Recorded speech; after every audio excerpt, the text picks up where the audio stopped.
윤마미 집사입니다. 사무엘상 27장입니다. 다윗이 그 마음에 생각하기를 내가 후일에는 사울의 손에 붙잡히리니 블레셋 사람들의 이 땅으로 피하여 들어가는 것이 좋으리로다. 사울이 이스라엘 온 영토 내에서 다시 나를 찾다가 단념하리니 내가 그의 손에서 벗어나리라 하고 다윗이 일어나 함께 있는 사람 600명과 더불어 가드 왕 마옥의 아들 아기스에게로 건너가니라. 다윗과 그의 사람들이 저마다 가족을 거느리고 가드에서 아기스와 동거하였는데 다윗이 그 두 아내 이스라엘 여자 아히노암과 나발의 아내였던 갈멜 여자 아비가일과 함께 하였더니 다윗이 가드에 도망한 것을 어떤 사람이 사울에게 전하매 사울이 다시는 그를 수색하지 아니하니라. 다윗이 아기스에게 이르되 바라건대 내가 당신께 은혜를 입었다면 지방 성읍 가운데 한 곳을 내게 주어 내가 살게 하소서.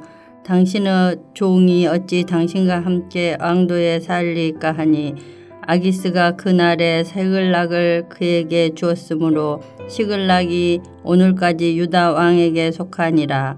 다윗이 블레셋 사람들의 지방에 산 날 수는 1년 4개월이었더라.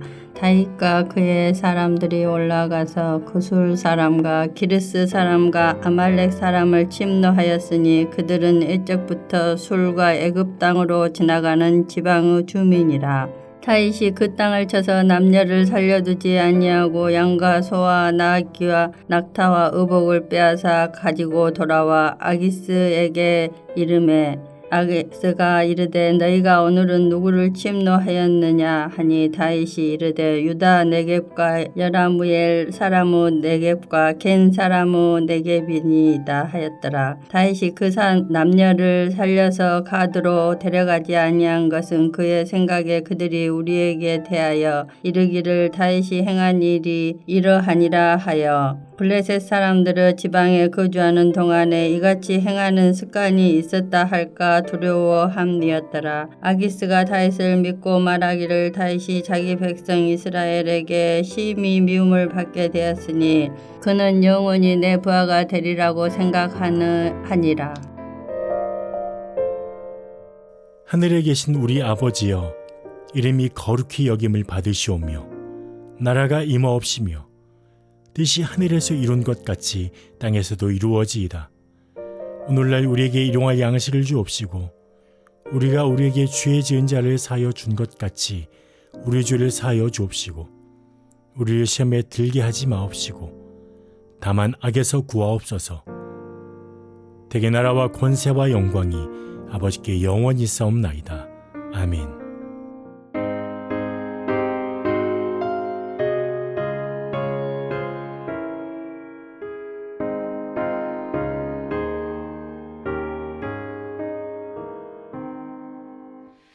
구주를 생각만 해도 이렇게 족하듯 주 얼굴 배울 때야 얼마나 좋으랴. 만민의 구주 귀하신 이름은 천지에 있는 이름 중 비할 데 없도다. 참 회개하는 자에게 소망이 되시고 구하고자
오늘 함께 나눌 말씀은 레위기 3장 12절에서 17절 말씀입니다. 만일 그의 예물이 염소면 그것을 여호와 앞으로 끌어다가 그것의 머리에 안수하고 회막 앞에서 잡을 것이요 아론의 자손은 그 피를 제단 사방에 뿌릴 것이며 그는 그 중에서 예물을 가져다가 여호와께 화제를 드릴지니 곧 내장에 덮인 기름과 내장에 붙은 모든 기름과 두 콩팥과 그 위에 기름 곧 허리 쪽에 있는 것과 간에 덮인 꺼풀을 콩팥과 함께 떼어낼 것이요 제사장은 그것을 제단 위에서 불사를 지니 이는 화제로 드리는 음식이요 향기로운 냄새라 모든 기름 여호와의 것이니라 너희는 기름과 피를 먹지 말라 이는 너희의 모든 처소에서 너희 대대로 지킬 영원한 규례니라. 레위기 3장 1절에서 17절은 화목제에 대한 규정을 우리에게 알려줍니다. 화목제는 히브리어로 셜라밈이라고 합니다. 이 말의 뜻은 보답, 감사 이런 뜻이 담겨 있습니다. 화목제를 셜라밈이라고 표현한 것을 보면 화목제의 성격은 하나님의 은혜에 감사해서 자원하는 심령으로 드리는 제사 이렇게 볼 수 있습니다. 이 화목제는 크게 세 가지 종류로 볼 수 있는데 첫째는 감사 제사입니다. 감사제는 하나님의 은혜와 복 주심에 감사해서 드리는 제사입니다. 두 번째는 서원제인데 서원제는 서원하는 제물, 하나님 앞에 간절히 구하는 제목을 가진 제물을 하나님 앞에 드리는 것을 의미합니다. 세 번째는 자원제입니다. 또 낙헌제라고도 부르죠. 이 자원제는 하나님께 자발적으로 먼저 드리는 제사, 이것을 의미합니다. 이 화목제가 왜 중요하냐? 이 화목제에 중요한 의미가 있습니다. 그것은 예수 그리스도께서 하나님과 인간 사이를 화목케 하셨다라는 것을 예표적으로 보여주는 제사가 화목제이기 때문입니다. 이 화목케 하신 예수 그리스도를 상징하는 것이 화목제입니다. 예수 그리스도께서 십자가에 피 흘려 죽으심으로 하나님과 인간의 관계, 사람의 죄를 사하여 주시고 인간으로 하여금 하나님 앞에 나아갈 수 있게 한다. 이 사실이 바로 화목제에 드러나는 것입니다. 화목제는 이스라엘 백성 중에 누구나 어느 때든지 하나님께 감사를 드리길 원하는 사람은 스스로 자원해서 드릴 수 있었습니다. 화목제는 또 짐승을 잡아서 희생제사를 드린다는 측면에서 번제와 굉장히 유사합니다. 그런데 다른 점이 있습니다. 번제는 이 제물의 전체를 다 불태워 드렸고 이와 다르게 화목제는 기름만 떼서 하나님 앞에 불태워 드리고 나머지 고기는 제물을 드리는 사람과 그 이웃들이 나누었다는 것이죠. 이러한 이유 때문에 화목제는 고기를 먹는 잔치가 동반되게 되었습니다. 성도의 친교나 나눔, 기쁨이 충만한 제사가 되는 이유가 바로 이 화목제의 특징에 있다고 볼 수 있습니다. 여기서 우리가 주목해 봐야 할 점이 하나가 있습니다. 첫 번째로 화목제는 죄의 문제를 해결하는 제사가 아니라는 사실이죠. 화목제는 죄를 위해서 드리는 제사가 아닙니다. 그렇기 때문에 죄를 지은 사람이 화목제를 드린다고 해서 하나님께 지은 죄가 사여진다 이런 것은 아니라는 것입니다. 화목제는 그냥 감사 그 의미를 담고 있는 것이죠. 두 번째로 화목제는 성도 사이의 식탁의 교제가 있는 것이지 하나님과 더불어 먹고 마신다 이런 의미가 아닙니다. 사람들이 오해하기를 제사처럼 우리나라에도 제사를 지낼 때 사람들이 조상 귀신이 와서 이 제밥을 먹는다 이런 식으로 표현을 하는데 그런 의미가 아니라는 거죠. 이 화목제의 잔치는 하나님 앞에서 식탁을 나누어 성도들이 함께 교제하고 하나님의 화목케 하신 그 은혜에 감사해서 함께 나누는 식탁의 교제, 성도의 교제라는 것이죠. 그것이 하나님 앞에 이루어지는 것을 의미합니다. 화목제로 하나님께 드리는 제물은 드리는 자의 생활 형편에 따라서 각각 세 가지 짐승으로 나누었습니다. 흠이 없는 소나 암소, 또 흠이 없는 숫양이나 암양, 또는 흠이 없는 숫염소나 암염소였습니다. 그런데 화목제의 경우에는 번제와 달리 이 비둘기는 희생제물로 허용되지 않았습니다. 이것은 화목제의 독특한 방식 중에 하나인데 제사 후에 공동의 식사라는 것이 있기 때문에 비둘기가 여러 명이 식사를 하는 데는 그 양이 음식으로 충분하지 않았기 때문인 것으로 우리는 볼 수 있습니다. 번제나 속건제 등 대부분의 제사가 제물을 드릴 때 반드시 수컷만 요구했는데 이에 반해서 화목제의 경우에는 이 암수의 구분 없이 제물로 드릴 수 있었습니다. 그 이유가 이 화목제의 목적이 하나님과 인간의 화해, 또 교통, 그리고 인간 사이의 친밀한 교제에 있었기 때문에 이 친밀함을 누리는 데 있어서는 남녀노소의 구별이나 차별이 없다는 사실을 우리에게 보여주는 것이죠.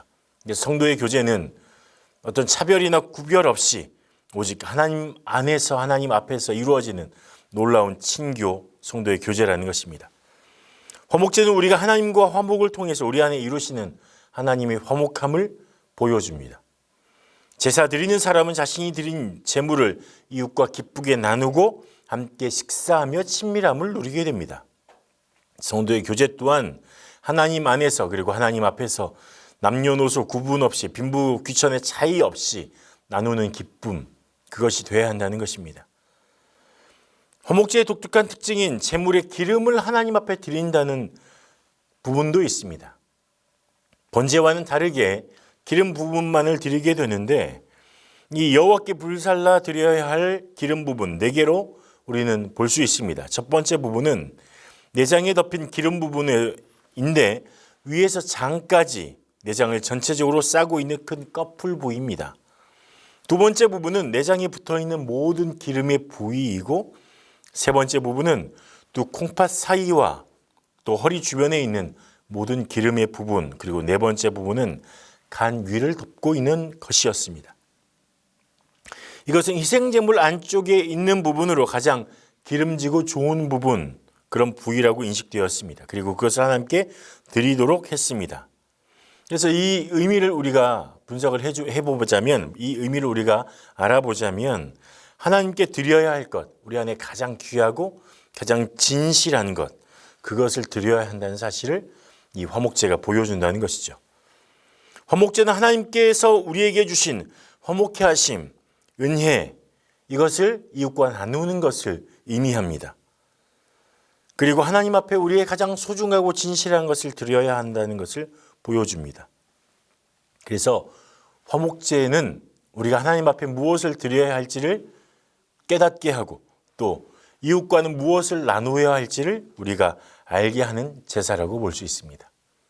화목제의 가장 큰 성격, 화목케 하신 하나님 앞에서 누리는 은혜, 그리고 감사의 표현, 감사의 제사, 그리고 이 감사와 기쁨이 이웃에게 나누어지는, 우리 주변에 있는 사람들에게 이 감사와 기쁨을 나누는 것, 바로 이것이 화목제의 목적이었습니다.